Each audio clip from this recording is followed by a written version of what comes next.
আসসালামু আলাইকুম বন্ধুরা, আপনারা সকলে কেমন আছেন? আশা করছি আল্লাহর রহমতে আপনারা সকলে খুব ভালো আছেন।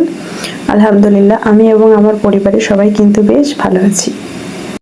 এর আগের বিয়ে বাড়িটা আমরা যেতে পারিনি, কারণ ছেলের শরীর খারাপ হয়ে গিয়েছিল। শুধুমাত্র ক্ষীরখাওয়ানির দিনে গিয়েছিলাম। তো আল্লাহর রহমতে এখন ছেলে অনেকটাই সুস্থ আছে।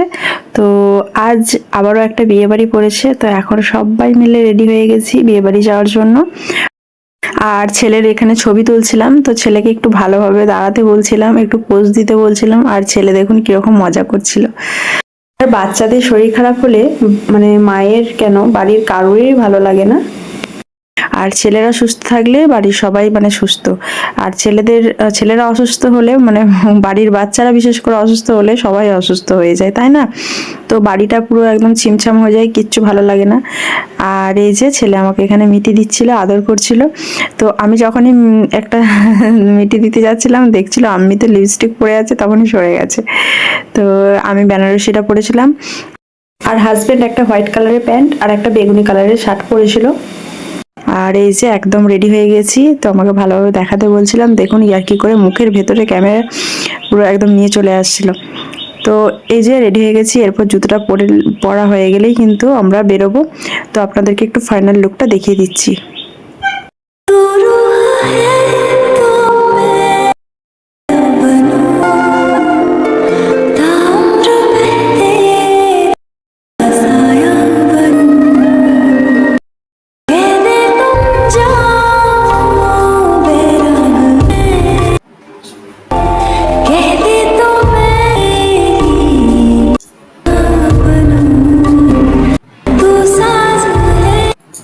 আর আজ যে বিয়ে বাড়িতে যাচ্ছি, এই মানে এনারা কিন্তু অনেকটা দূরেরই আত্মীয় আর কি বলতে পারেন।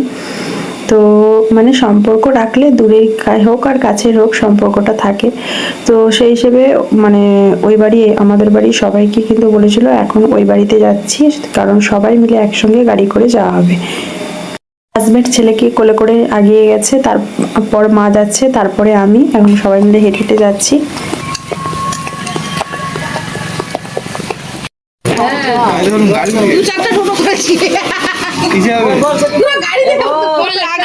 কেমন টোটাই উঠে বসে আছে দু ভাই বোন। আম্মুজি, তুমি কোথায় যাচ্ছ? কোথায় যাচ্ছ তুমি? হ্যাঁ, তুমি কোথায় যাচ্ছ আম্মু? পার্কেলে নয়, বিয়ে বাড়ি।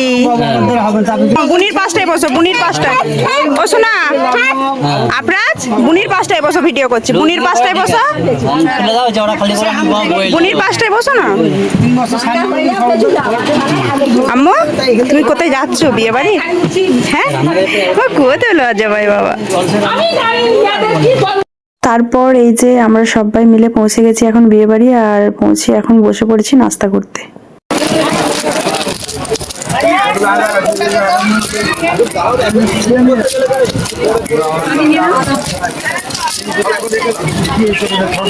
स्थानीय जो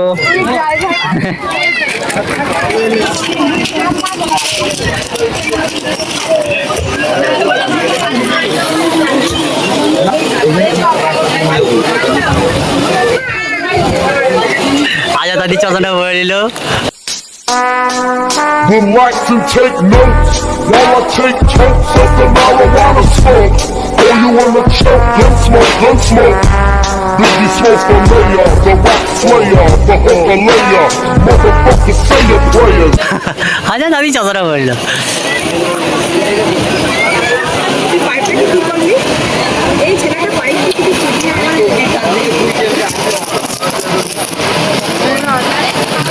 खाते देखने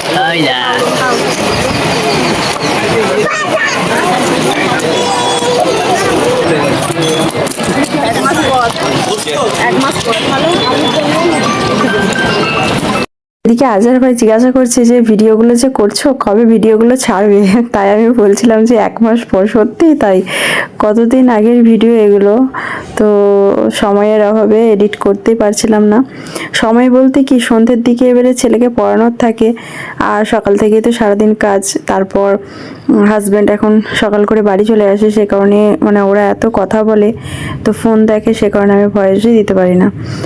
তো সেই হিসেবে ভয়েসটার জন্যই আমি ভিডিও ছাড়তে পারি না, না হলে তো সেরকম কোনো অসুবিধা হয় না। তো ভয়েসটা দিতে গেলে তো একটু মানে সাইলেন্টের মধ্যে দিতে হয়, তো ওরা কথা বললে ভয়েসটা দিতে পারি না। নাস্তাতে ছিল, প্রথমে দিয়েছিল কচুরি, সেই সাথে আলুর দম।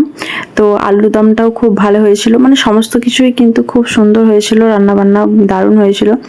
সেই সাথে ছিল চিলি চিকেন, মিহিদানা, মিষ্টি। তো বেশ ভালোই ছিল নাস্তার আইটেমটা। তো নাস্তা করে নিয়ে এখন বাইরের দিকে এলাম, আর এখানে দু ভাই বোনের কাণ্ডটা একটু আপনারা দেখুন। ধুলো হচ্ছে জামাগুলো, ওই গেটটাই ধুলোয় ভর্তি। কচি সরা এদিকে, আম্মু সরেছো এদিকে, সরেছো এদিকে, সরেছো, ধুলো ধুলো নোংরা, চলেছো। দেখো ওরে বাবা রে, কি আছি ঘুম চলে আসছে, তো ঘুম পাইছে। বলো না, বলে দাও তো, বলো বিয়ে বাড়ি এসছে ঘুমানোর জন্য নাকি? খাওয়া দাওয়া করেছিস তো?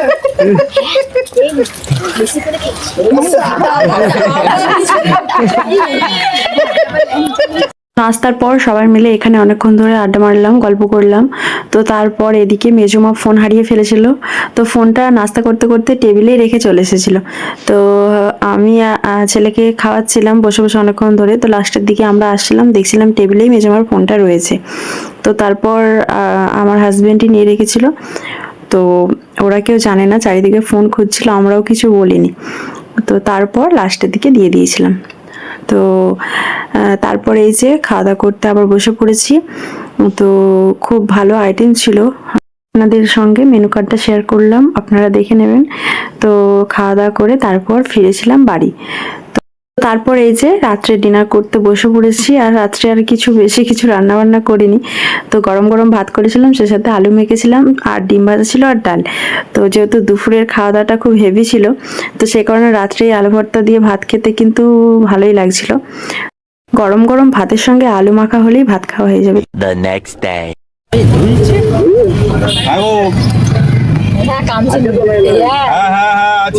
তো তারপরের দিনে ছিল রিসেপশন। তো রিসেপশনের দিনে সবাই মিলে যাচ্ছিলাম, আর সবাই বলতে দু তিনটে গাড়ি করে যাওয়া হচ্ছিল, যেহেতু অনেকজনই ছিলাম। তো ছোট মা, মেজো মা, আমার শাশুড়ি, আমি, হাজবেন্ড, তারপরে আমার আরও দেওর, তারপরে জায়েরা, সবাই মিলে যাওয়া হয়েছিল যেহেতু।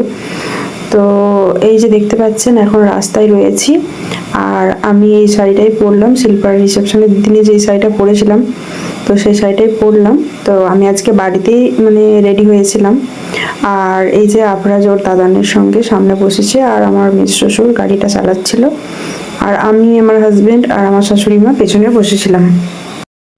বিয়ে বাড়িটা ছিল বিষ্ণুপুরে, প্রায় বনলতার একটু আগে, বনলতার কাছাকাছি। তো আমাদের প্ল্যান রয়েছে যে বিয়ে বাড়িটা শেষ করে আমরা একটু বনলতার দিকে যাব। তো দেখা যাক। আর এখন কিন্তু চলে এসেছি মানে যে ব্রাইড আর কি, তার সঙ্গে দেখা করতে। তো খুবই মিষ্টি লাগছিল ব্রাইডকে দেখতে, আর আমাদের সকলকেই ভালো লাগছিল। এটা হচ্ছে আমাদের অল টিম, মানে সবাইকে খুব মিষ্টি লাগছিল। তাদের বিয়েতে এলাম, তাদেরকে দেখবো না তাই কখনো হয়?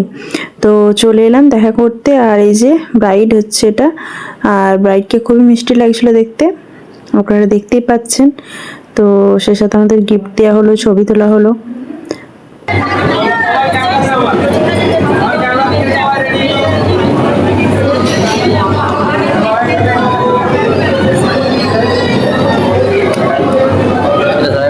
আরামবাগের পুরো টিম একদম জানছে হ্যাঁ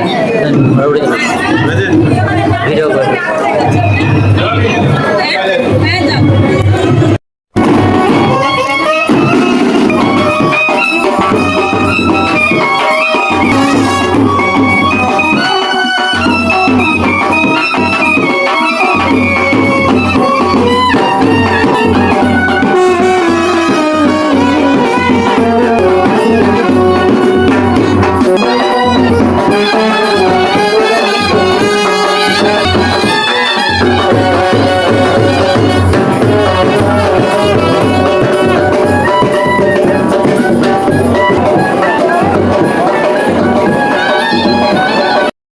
নাস্তা কমপ্লিট করে এদিকে যেখানে স্টল করা হয়েছিল সেই দিকে চেয়ার দেওয়া হয়েছিল বসার জন্য, তো সেখানেই বসেছিলাম।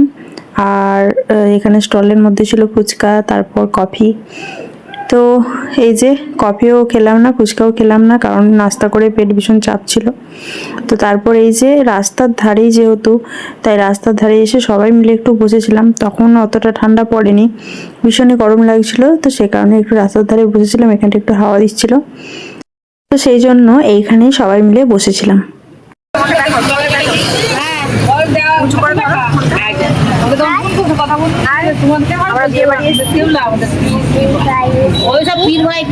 কোথায় এসেছো?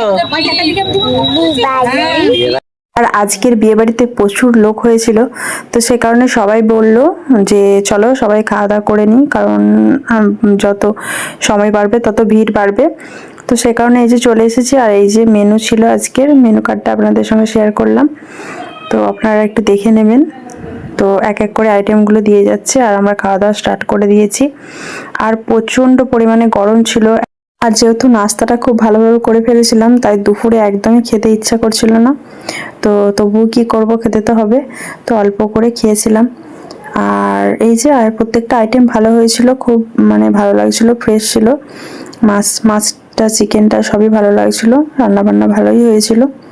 চলুন খাওয়া দাওয়াটা করে নিই, তারপর আপনাদের সঙ্গে আবারও দেখা হচ্ছে। আর আজকে আমার প্রিয় জিনিসটা আমি পেয়েছিলাম, চাটনি বলছি, পাঁপড় আর দই। এই লাস্ট পাতে আমাকে পাঁপড় আর দইটা খেতে ভীষণ ভালো লাগে, তো লাস্ট পাতে পেয়েছিলাম, তো এটা খুব তৃপ্তি করে খেয়েছিলাম।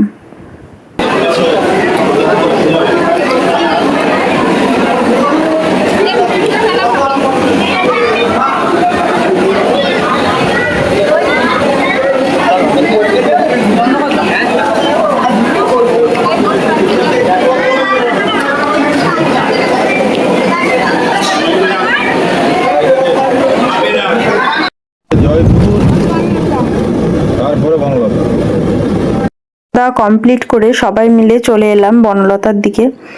আর বনলতার কাছাকাছি চলে আসার পর সবাই বলল, মানে হাজব্যান্ড ফোন করে বলল, হাজব্যান্ড আমাদের গাড়িতেই ছিল, তারপর এখন দেওরদের গাড়িতে গেছে, ওরা সব ছেলেগুলো সব ওরা একটা গাড়িতে যাচ্ছে। তো ফোন করে বললো এখানে কোথায় হেলিপ্যাড মানে রয়েছে, সেখানে যাবে দেখতে, তাহলে চলো। তো তারপর এই যে সেই দিকে যাচ্ছি, আর পুরোপুরি জঙ্গলের ভেতর দিয়ে যাচ্ছি বলতে পারেন, পুরো জঙ্গল চারিদিকে। আর মাঝখানে রাস্তাটা ভীষণ খারাপ ছিল, মোরাম রাস্তা ছিল, আর রাস্তাটা প্রচণ্ড খারাপ ছিল। যেহেতু আমাদের গাড়িটা ছোট ছিল, তো সেই কারণে একটু ভয় ভয় লাগছিল। যাই হোক, মা আব্বা তো ভীষণ মানে রেগে যাচ্ছিল যে এই দিকে আসার থেকে বনলতায় ঢুকলে বরঞ্চ ভালো হতো, ওইখানে আরো কত কিছু দেখার ছিল। যেহেতু আমার ছেলে ছোট, ও কখনোই আসেনি, আমরা এসেছিলাম একবার, কিন্তু আফরাজ আসেনি, তখন আফরাজ মনে হয়নি আমরা যখন গিয়েছিলাম। তো সেই হিসেবে আফরাজ একটু দেখতো, আনন্দ করতো, এইখানে আসার থেকে ওইখানে গেলে বরঞ্চ আফরাজ একটু আনন্দ করতে পারতো। তো সেই হিসেবে আমাদের যাওয়াটাই ভুল হয়েছিল। আমরা যদি ওইখানে থেমে যেতাম যে তোমরা যাচ্ছ যাও, আমরা যাব না, আমরা এখানেই ঘুরবো, তো সেটা করলেই ভালো হতো। যেহেতু ভীষণ আফসোস করছিলাম যে বেকার আসা হলো, শুধুমাত্র এটা দেখার জন্য এত কষ্ট করে এত দূর রিস্ক নিয়ে আসা। তো একটু ভয় লাগছিল, পুরো জঙ্গল ছিল যেহেতু, কি আর করা যাবে। বনলতায় আর বাড়ি যাওয়ার পথে ভেবেছিলাম একবার ঢুকবো, কিন্তু বাড়ি যাওয়ার পথেও কেউ ঢুকলো না বলে আর ঢোকাই হলো না, যাওয়াই হলো না বনলতা।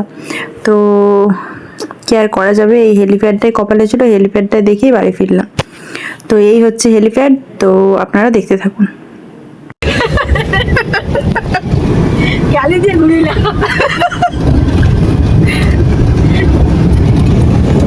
ফিস্ট করতে আসে বলে এখানে তো ঢুকে বলে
ড্রোন শট ডোন্ট শট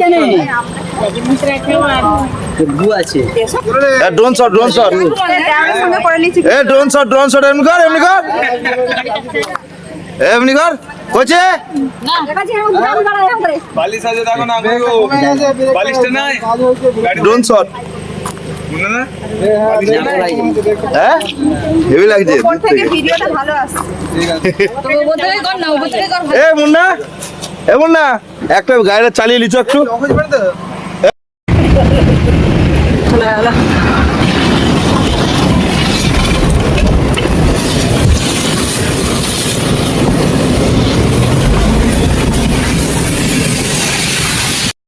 তারপর ওখানে সবাই মিলে একটু ঘোরাঘুরি করে আবার রওনা দিলাম বাড়ির পথে। আসার পথে প্রচণ্ড পরিমাণে মেঘ ধরে গিয়েছিল, পুরো অন্ধকার হয়ে গিয়েছিল। তো শুধু মেঘ নয়, বৃষ্টিও হয়েছিল। আর আমার একটা দেওরের বেবি হয়েছে, তো আমার সাহেব ভাইয়ের মানে আমার ছোট পিসি শাশুড়ির মানে ছেলে হয়েছে। তো নার্সিংহোমে রয়েছে, যাওয়ার পথে ওখানেও ঢুকেছিলাম একবার। তো বৃষ্টির মধ্যেই গিয়েছিলাম, যেহেতু বিয়ে বাড়িতে থেকে গিয়েছিলাম, সেই জন্য শুধুমাত্র দেখতেই গিয়েছিলাম, সেভাবে কিছু নিয়ে যাওয়া হয়নি। তো পরে দেখবো, যদি যাই একবার বাড়িতে গিয়ে দেখে আসবো। আর এই যে দেখতেই পাচ্ছেন প্রচণ্ড পরিমাণে মেঘ ধরে গিয়েছে আর প্রচণ্ড পরিমাণে বৃষ্টিও নেমে গিয়েছিল। তো চলুন আজকের ভিডিওটা আমি এখানেই শেষ করলাম। দেখা হবে পরের আরও একটি নতুন ভিডিওর সঙ্গে। ততক্ষণ আপনারা সকলে ভালো থাকবেন, সুস্থ থাকবেন, সাবধানে থাকবেন। সকলকে আল্লাহ হাফেজ। আর ভিডিওটি ভালো লাগলে অবশ্যই চ্যানেলটা সাবস্ক্রাইব করে একটি লাইক করতে একদম ভুলবেন না। আর আপনারা সকলে প্লিজ আমার পাশে থাকবেন।